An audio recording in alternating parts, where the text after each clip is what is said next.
চলো আবার তারাপীঠের সিরিজটাই তোমাদের সঙ্গে কন্টিনিউ করছি। জানো তো, গাড়িতে যেতে যেতে গান শুনতে শুনতে আর এরকম ফাঁকা রাস্তা দিয়ে যেতে যেতে খুবই ভালো লাগে।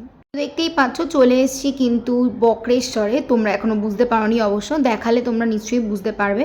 আর প্রচণ্ড রোদ ছিল, আর আমরা পৌঁছেছি অনেকটা বেলা করেই, প্রায় ধরো 1:30-2 বাজে তখন। তো তারাপীঠে পুজো দিয়ে চলে এসেছিলাম বক্রেশ্বরে। আজকে কিন্তু 3টে জায়গাতে যাব, 3টে জায়গারই পুজো দেব।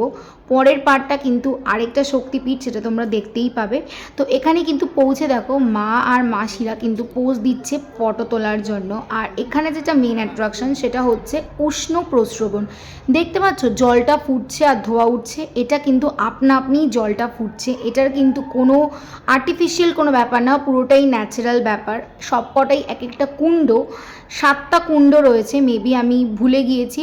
প্রত্যেকটা কুণ্ডর কিন্তু একটা একটা করে নাম রয়েছে, অগ্নিকুণ্ড এক্সেট্রা এক্সেট্রা। তো যেটা সব থেকে বেশি জোরে জল ফোটে 90 ডিগ্রি, ওটা কিন্তু অগ্নিকুণ্ড। তো যাই হোক, চলো এবার কিন্তু চলে এসেছি হচ্ছে পুজো দিতে। তো এখানে কিন্তু শিব ঠাকুর ছিল, আর আর এইখানে জানো তো, শিব ঠাকুরের তলায় যে জলের জায়গাটা ছিল, ওই জলটার মধ্যে দিয়ে হাত দিলে আরেকটা শিব ঠাকুরকে টাচ করা যাচ্ছে। সো এটা খুবই সুন্দর ছিল। পরের পার্টের জন্য অপেক্ষা করো। ফলো